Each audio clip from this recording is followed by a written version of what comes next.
დახმარებით საზღვრის გვერდის ავლი თურქეთში უნდა გადასულიყო. საქმეზე გამოძიება გრძელდება.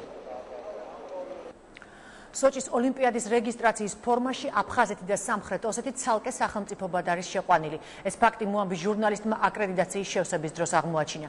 რეგისტრაციის ბაზაში აფხაზეთი და სამხრეთ ოსეთი ცალკე სუბიექტებად რუსეთის ოლიმპიურმა კომიტეტმა შეიყვანა. ფაქტის შესახებ არაფერი იციან ლოზანაში საერთაშორისო ოლიმპიური კომიტეტის სათაო ოფისში.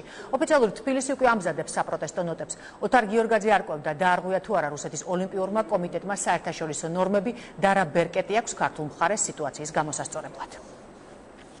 აფხაზეთი და სამხრეთ ოსეთი სოჭი 2014 აკრედიტაციის ოფიციალურ სარეგისტრაციო განაცხადში. ზამთრის ოლიმპიური თამაშების ორგანიზატორების საერთაშორისო ნორმების დარღვევით საქართველოს ოკუპირებულ ტერიტორიებს დამოუკიდებელ ერთეულებად გამოყოფენ.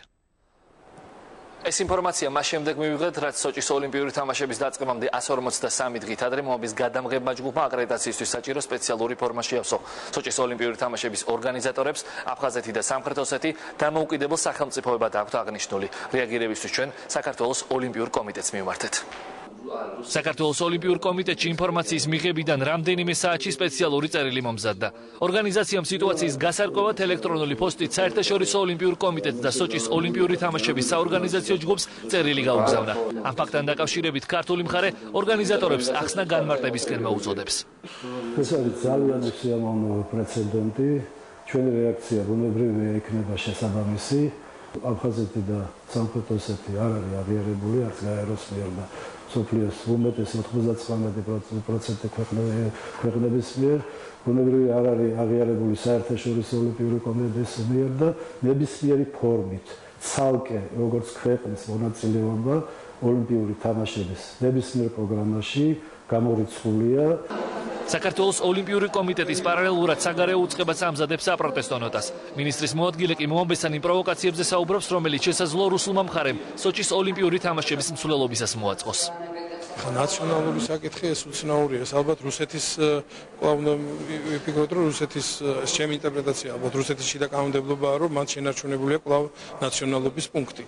და შეიძლება ეს იყოს ირიბი გზა, რომ რუსეთმა მოახერხოს ამ ნაციონალობის სპორტსმენების გაყვანა, მაგრამ თავისი კვოტით, ალბათ რუსეთის ფედერაციის კვოტით და მე შეიძლება იქ სპეკულირება, რომ გაიმარჯვებენ ან მოიღებენ მონაწილეობას რუსეთის ნაკრების შემადგენლობაში, მაგრამ იქ კომენტატორი გაუსვამს ხალხს, რომ ეს აფხაზეთის წარმომადგენელია.